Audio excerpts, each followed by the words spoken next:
Welcome back, everybody. Welcome back to the Canyon. Welcome back. Welcome back, welcome back, welcome back. That was weird.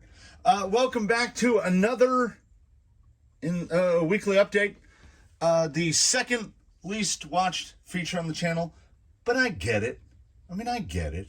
Unless you're one of those chosen few, you watch what interests you. I guess that's what I do. I can think of like 3 channels on YouTube where I watch like everything. Everything they put out, I watch it.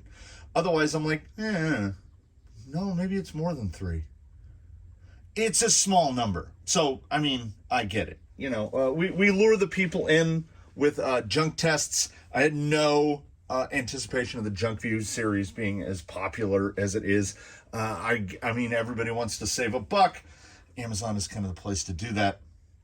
I end up buying way more junk than I would have intended, but it doesn't usually hurt so bad. It's like $20 here and there. So during this past week, we did that. I had the junk view up of that 10.2 gearbox, which was, there's a lot of lash, there's a lot of play in it. And one of the, if not the, one of the platinum tier patrons of the Canyon, Miata Commuter, who is a big believer in the apples versus apples comparison. Like, I've been sent a motor and I test that motor and they go, how do you think it would compare against this version of that motor? And I go, probably pretty well. I imagine it translates. And they go, not good enough. And they send me the other version of the motor. So we have the motors to test directly against each other. So in future comparison, this will be coming up in the following week. We've got yet another. This one does it kind of the way, this is Hobby Park, cheap, very cheap Amazon gearbox. It's super light. It doesn't weigh anything. And you're talking economy. You've got Phillips head screws holding the gear cover on, but metal motor plate. And that's what's important. You can get away with a plastic gearbox so long as you have a metal motor plate. And it looks like rubber shielded bearings. So, we'll have this apart in an upcoming junk view to see how that does. And at the same time, this one just arrived, not even out of the package. I don't know what it is about Chinese importers and their desire to name their company just a random assortment of consonants and or vowels. But here we are, the DKKY, all metal. Those are definitely metal shielded. So, like I say, I have not taken either of them apart.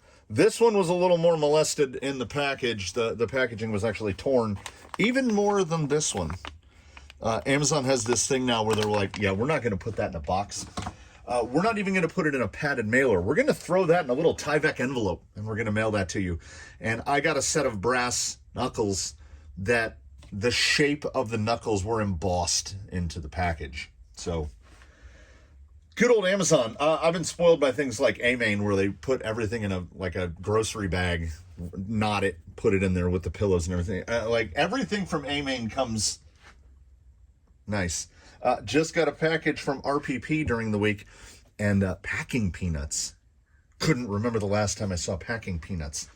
So, upcoming also, so we'll have that junk view coming up, and the Google money came in. We immediately blew the Google money on another radio. Why can't you just share radios? Because I can't. Because it's a problem. So we've got the radio.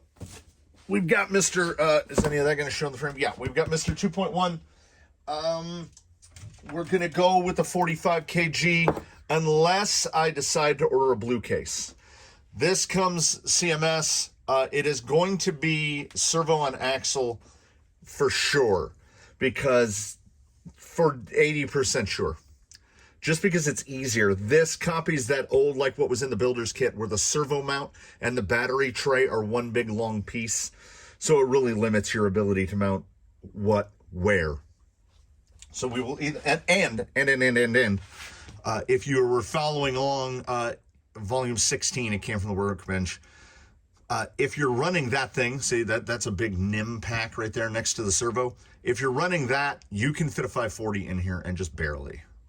And I would prefer to run this 1800 if possible, Fusion. If not, we'll put the final of the 3 of my big block 540s in there. the 540 plus V220 turn, which actually should be a pretty good match to this. So I'll be fine with either. It's just that if we're going one of these guys, I would probably want to do external BEC because these guys are a little bit amp hungry. And this can get away with less power if we run servo and axle, because like I say, servo and axle is effectively like doubling your servo torque because it doesn't have to fight against geometry. All it has to do is push wheels. So that will be the comparison. And the goal of the Coyote, aside from converting to servo and axle, which is very easy, the axles basically come ready to do it. When I did the Vanimal, I just made a little plate and made 2 little mounts for the servo, slapped it on there.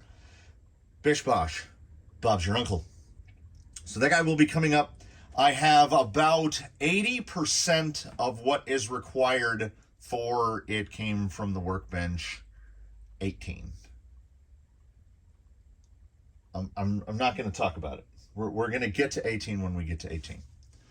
I will tell you that the episodes are in the can and ready to go for Saturday and Sunday.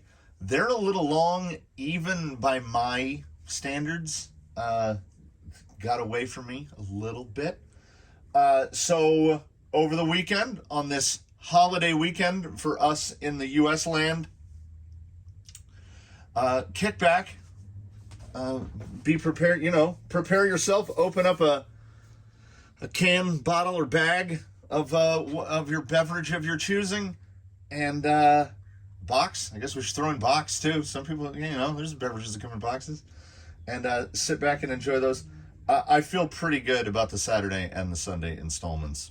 So I'm working on stuff for the upcoming week. I try to be like a day or so ahead, except for the fact that I film the weekly update on Friday morning because, I'm generally I just got back in from I'm never done. Ow. That's a rake splinter. The Palo Verdes. Whew. I think the only solution to a Palo Verde is fire, but it's the only tree I have out there that provides shade where I need shade. So we live with the Palo Verde. So we're going to get out there onto the course, and it's evidence of, my only diagnosis is for my kid, but they talk about hyperfocus. And I had intentions to do many other things on Wednesday and on Thursday and this morning. And I went out there to check the pond level because at least every 72 hours, I like to check the water level in the pond, because it's not that it leaks, it's that we've got that one bushy water thing that's growing in the stream above. It will block off the water, and it's trying to kill everything downstream from it. It wants all the water. I have to trim that thing like twice a week. It's an abomination. But I fear that its roots may have actually penetrated into the concrete, and if I try to pull it out, I think it's going to break the whole thing. So we live in a sort of like detente situation where I think it's trying not to grow too fast, so I take too much notice of it, but I have to trim it all the time. So I went out there to check the pond level, and here we are. We fast forward 3 days later. Because it may not appear to some, I don't know. I try not, as I've mentioned, I try not to compare myself up against other channels. I don't know why I'm not talking about this outside. Everybody loves staring at a static image, but I realize that I also do produce a podcast that sometimes has pictures that move in the background. So instead, let us, change our latitude? Let us change our latitudes and give us a different still image to look at. And hopefully my brain will still retain what I was going to talk about a minute ago. What that is I don't want to go so far as to say cinematography. I think there's a lot more to that. But I do, and I don't know if it shows, I hope it does, but I do think about shot framing. I realize I've had to drop from 4K to 1080 because I was shooting 4K 60 frame, and it takes like 10 times the storage space per minute of footage than 1080. So I'm back on 1080 60 frame because I have a relatively new machine. I have a relatively new phone to record on, and I can't sustain it. So the shots are what they are.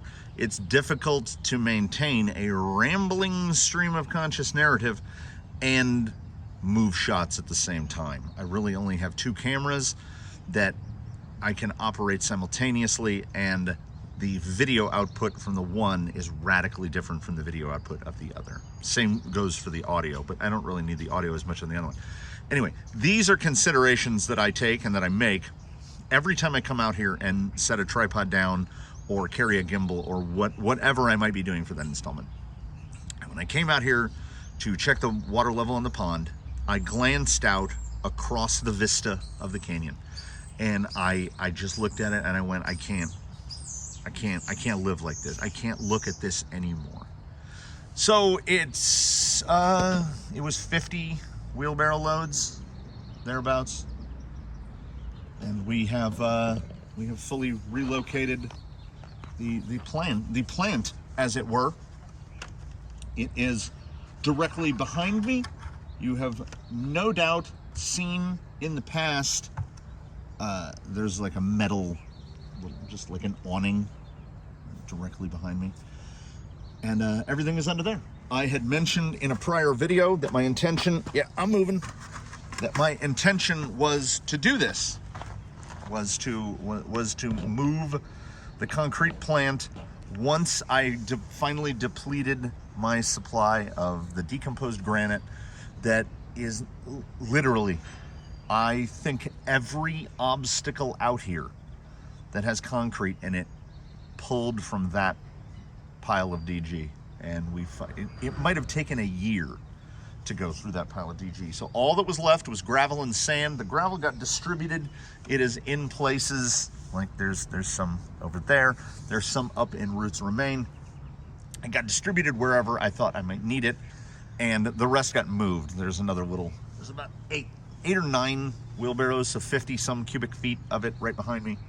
So seeing as we've got all this new territory out here that had been previously blocked, what better way to, wow, that's a cloud.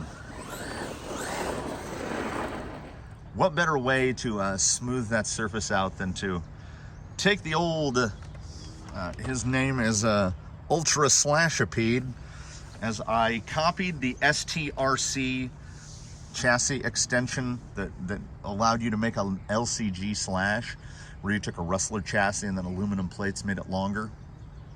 I took that idea and I just added it to the conventional high center of gravity chassis.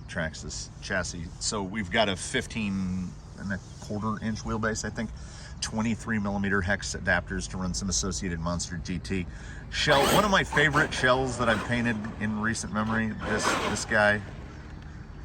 That one was pretty fun. Color change paint. Oh, are we rock crawling? Nope. All right.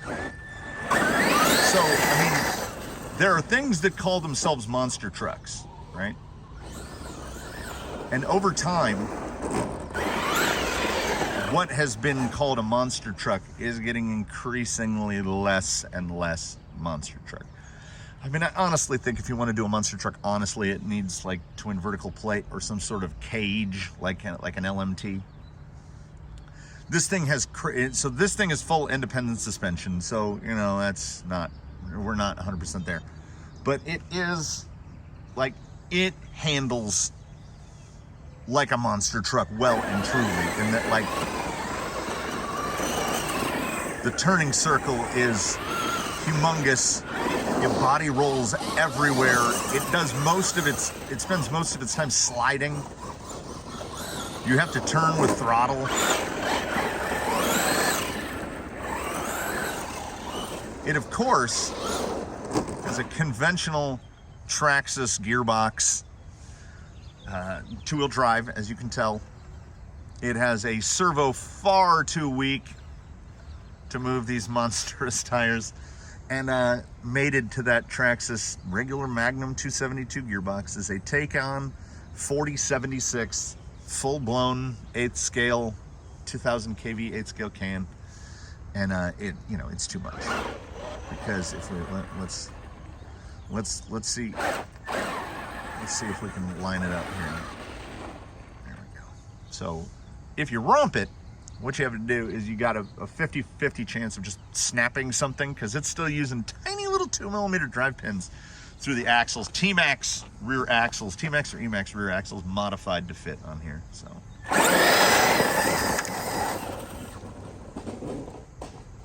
and that's usually what happens. If it's gonna flip, it's gonna flip as far away as humanly possible. That's what we've done here. What a nice little arc. Look at that perfect arc there. So if we're gonna have a big boy out, we might as well have the big boys out. This is sort of a different approach. I can't even see it. This is how they attack, like a shark.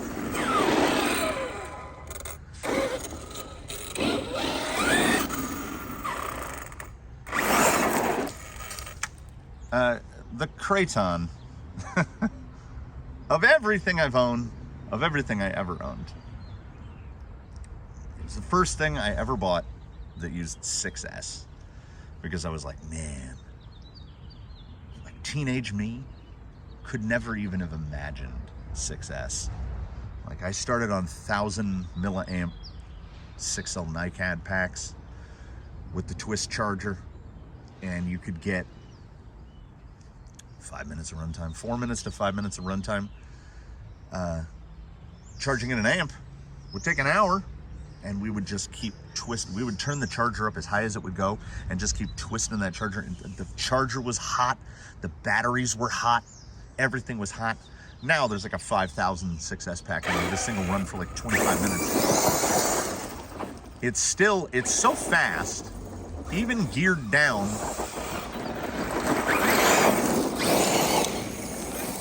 I've never been able to get to a place to find out how, and I would like to, a special shout out to the breeze for just blowing except now we got a little bit of a cloud. I'm gonna inhale some of this. It's been keeping the dust just off of me for most of the time. I have not yet been able to find out how fast this thing actually goes.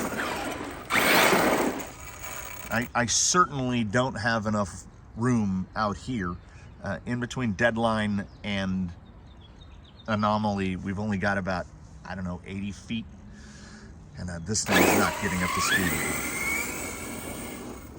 I mean, at like 15% throttle,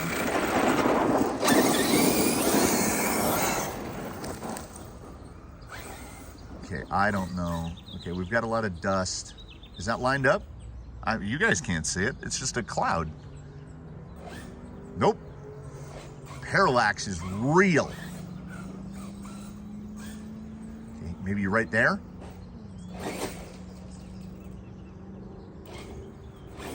I think I can do it. I can do it. Oh.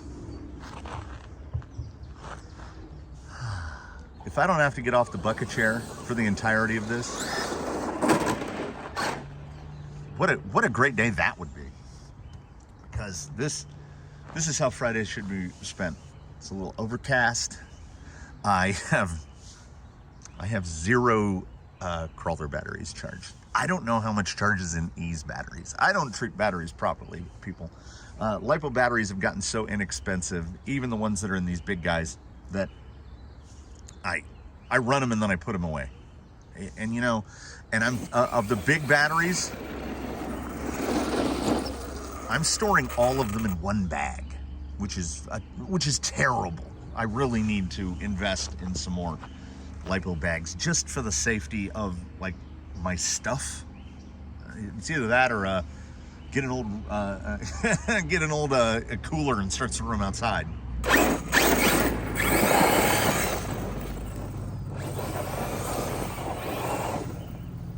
I really lose him out there.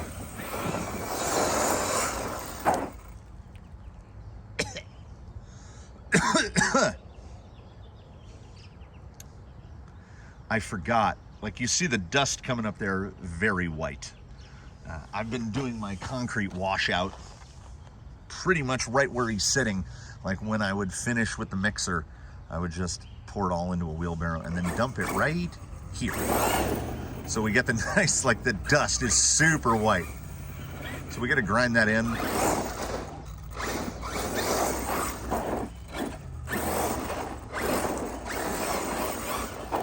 Yeah, I think long before the company ever existed, I think I didn't even know that I was an Arma guy. Like, Arma builds a vehicle the way I would have built a vehicle. I'm surprised Arma doesn't have something even more stupid than they do.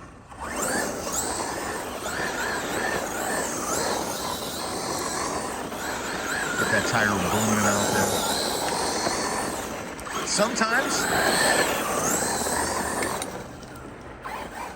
Sometimes you gotta go fast. Creeping through the fog. You know, and this is the thing. Once upon a time, this was all a track.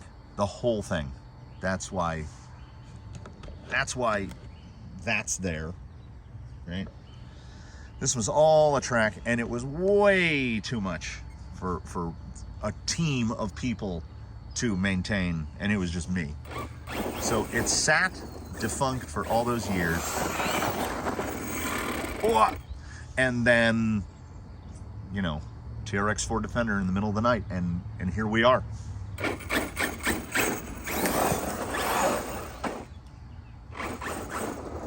They make a 4S Kraton.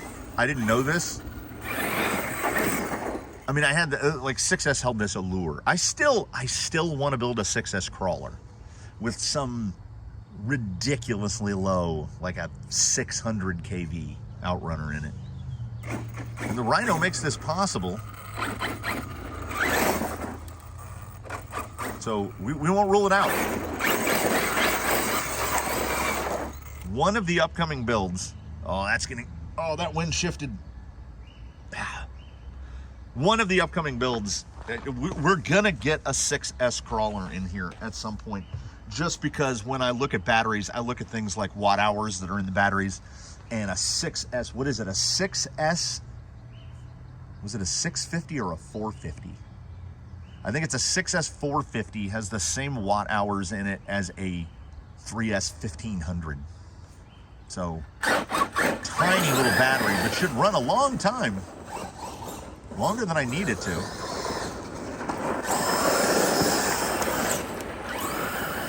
That slipper clutch is always under protest.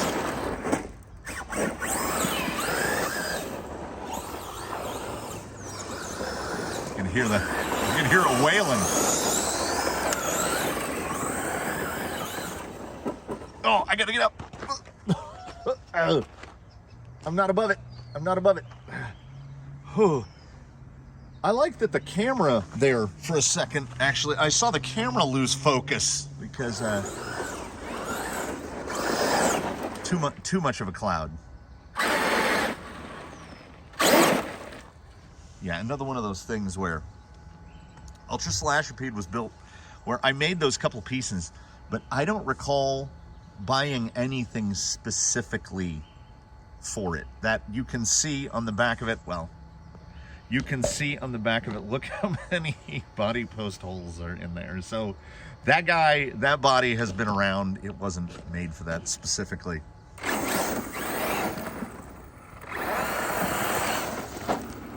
It's hard to flip this thing. That's good for me. It's also really hard to get it to go in a straight line. I don't know where it is. There it is.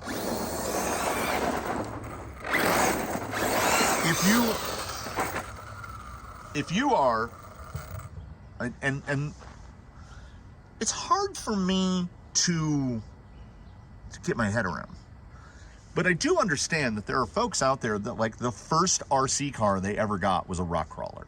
Like, that's how they got into the hobby. And that's crazy to me, because I mean, I know guys have been cobbling together rock crawlers for many years, but for me, it started with the TRX Ford Defender. That's what got me into it. So for me, crawling only goes back a couple years. I've done it all in some form or another, from racing way back. well, now we've done it. There used to be a track at the end of my street about over 30 years ago. It's a realtor office now, which is depressing. They had a dirt outdoor track, and they would also do oval on it, and it was really cool. And now, if you wanted to build a track or a course somewhere to crawl that I was going to go to, you would pretty much have to build it on my street,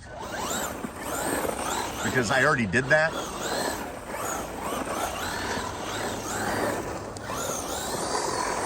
The thing that almost gets me all the time is drag. And they go on sale all the time. And I don't know if that's because the popularity of it is only in small places, or, I mean, like, you know, if you have one of these, you could take a Kraton wherever and have a really stupid time. A drag car has a very limited utility. Like, you could put a rock crawler in your car and just be driving and be like, oh, look at that, and then just go drive on some rocks. So there's a lot of Swiss Army knife to stuff like this, but not drag cars. Drag cars are drag cars. They need a specific place to go, and that place has to be kind of geared towards them. Same with drift, which is something that, along with rollerblading, is something that I determined a long time ago I cannot do.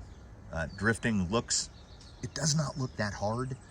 And now, I have never driven a two-wheel drive drift car with like the gyro and stuff. It was always four-wheel drive drift cars with like either drift specific tires. Now, mind you, we're going back. We're in the Wayback Machine right now. I had a TT01 was my primary drift car with a S2000 body on it. And I loved it, and it was fun, and it was cheap, and a battery would literally run, had a 17.5 turn censored brushless motor, and it would run for like 2 hours on I think it was a 2S 3000 pack, a little flat pack. It would run for 2 hours, and I still could not, like, I don't think I've successfully transitioned. Like, you're drifting to the left, now you're drifting to the right. I think I've, like you were going to do a slalom, I think I might have done that successfully twice in my life. There's something about it that is counterintuitive. And a lot of rock crawling is counterintuitive as well, but I'm managing to adapt my brain to it. Woohoo! And what is it? Like, making dust tornadoes in your backyard. There's something therapeutic about it, I think, because there is no purpose. Like, we're not trying to do anything. I mush around for a few seconds. I grab the other radio off of this bucket, wait for some dust to clear, and I mush around some more. And I'm still trying to figure out, because I have this inability to let anything go, right? We dwell. And the laser nut still, like, it's not even good at this. And it does not take much to be good at this. I can taste the cement in the air. You can have most anything and come out and kick up dust and have a grand old time. I'm doing it right now. Everybody, so if you're, here's how we come back around. Here's the stream. The stream babbles and it wanders. So we're going to Oxbow Lake it, and we're going to come around back to where we started. If crawling is your only thing, you gotta get just one thing that goes fast. You don't have to spend a lot of money on it. Armas are pretty cheap, and the parts support is plentiful. Traxxas are pretty cheap, but Arma is like, when I got my first Traxxas was a Slash, to be honest, and the Stampede and the Bandit and the Rustler had been out for a long time, over a decade before I got my Slash. And then I had them all. I've had a Rustler, and I've had multiple Stampedes. And this was inspired by a Stampede. It's basically a giant Stampede. When you buy a Traxxas is a corporation of evil geniuses. This is not a topic of debate. They will sell you a vehicle at a price point, at one of a couple of price points. One of them is so low that you say, well, how can I not buy that? You can still get a Bandit or a Rustler for like $170 RTR with a radio and everything. Then they go up to the next tier, and then they go up to VXL, where you get a very so-so brushless system, and you're in that $300 and some range, and you're gonna have to put a bunch of replacement parts on that thing, because if you're doing anything more than this, anything more than smashing around on flat ground, you are gonna break stuff. And that's where I came from. That's what got me into the hobby, and that's also kind of what got me out of the hobby, because I would keep building more and more ridiculous things, and I would break something every time I brought it out here and drove it. Like, it was just expected. You were gonna snap an A-arm, you were gonna rip a drive shaft, you were gonna do something every single time I made the journey from the workshop to the course. And it got to be where I was like, this is untenable. We cannot sustain this. And this guy right here, I expect this thing to break every time I drive it, even just making back and forths on loose ground. Like last time he came out, we had a real hero dirt situation. So there was too much available grip, and it was passenger rear, hooked real good, and just sheared the plastic drive shaft right off. It didn't break at the little pivot ball where it becomes a fluted shaft. It just sheared straight off. And like I say, these are the drive shafts from a T-Max, so they can handle some sauce. This installment of the weekly update brought to you by the inability to leave well enough alone,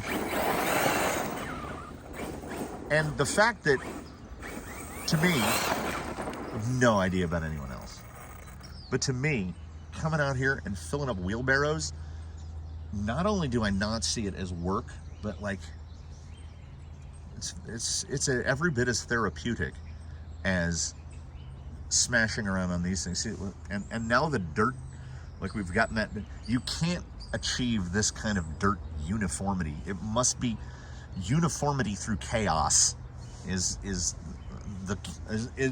I just coined in my mouth and brain right now.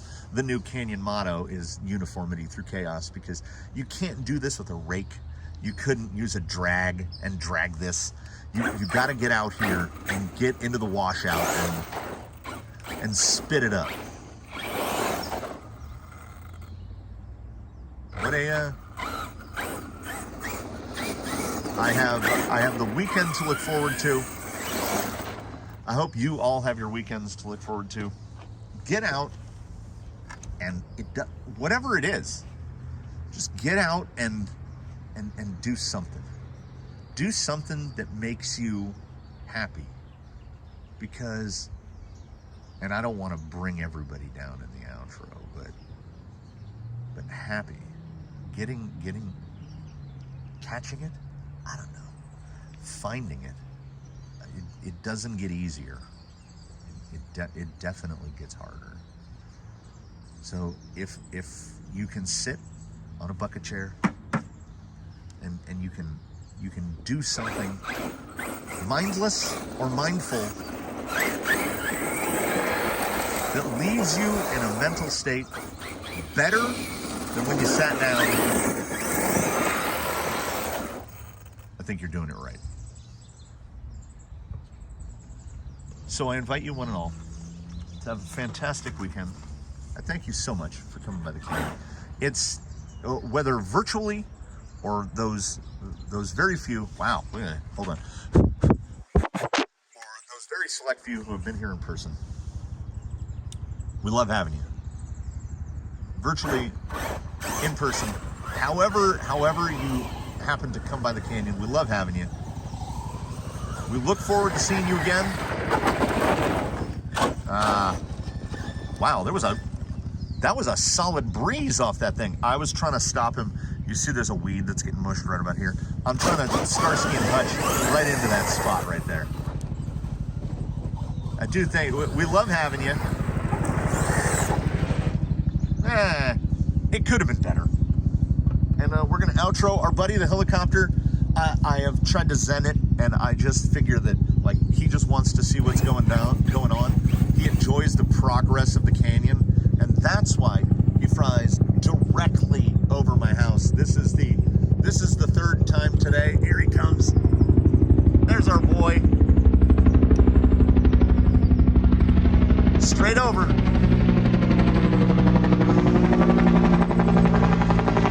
I don't know where he's going. I hope it's important. Maybe he just likes to see the progress. So I've chalked it up to that. That was not great. I knocked the battery plug out. I've got an IC5 on the battery and an EC90. IC5 XT90 on the speed control. They plug in, but they do not fit particularly tight. So that'll do it for this installment. Longer ones on the weekend, so be ready for that. Junk views, more it came from the workbench.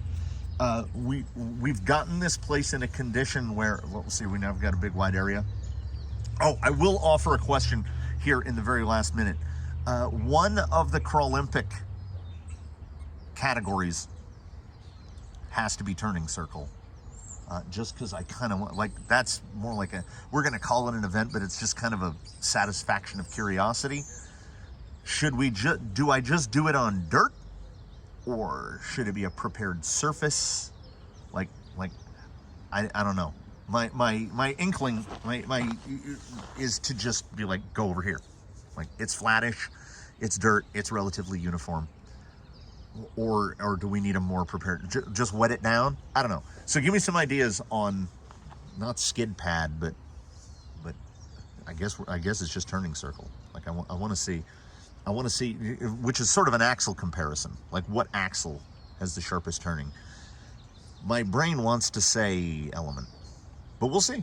We're gonna find out. We're gonna all find out together when that comes around. So, thank you for the very final time for watching. For the very final time today. Please do comment below. We live for the comments. Subscribe if you have not. We're closing in on 4,000. And I figure now is the day, because this will only apply to people who watch the whole thing all the way through. According to, what is it? What is the name of the, Social Blade. According to Social Blade, Crawler Canyon is going to hit 1 million channel views, total channel views, which for me, that's a big number. What video did I just watch yesterday? Mark Rober? Somebody. Anyway, they hit 1 million views on a video in like 16 hours. So to some people, 1 million views doesn't mean very much, but to me, 1 million views means a real lot. Because I never, ever thought I would get 1 million channel views. Not ever. Not ever, ever, ever. So when we get to 1 million channel views, we're going to give something away. We're going to build a rig. We're going to build a rig, and whether it's a slider or a roller or an RTR has yet to be determined. But we're gonna hit 1 million like late August, early September, something like that. Unless you guys start watching a lot more videos, and then it's going to accelerate that. But I don't know. Going by the current numbers, we're going to hit 1 million sometime in the next 3 months ish. And I'm gonna build a chassis or whatever. We're gonna put something together. And we're gonna figure out how to determine who's gonna get it. I have no idea, none. We'll figure that out. We'll figure that out together. So I'll see you in the next one. Enjoy your weekends, everybody, and in between now and when we meet again, please, one and all, do your very best. Have a good one, everybody. We'll catch you in the next one. We're gonna, you know what? I'm gonna run these batteries out. I'm gonna sit here and I'm gonna run these batteries out, and that's that. I will see you all again very soon.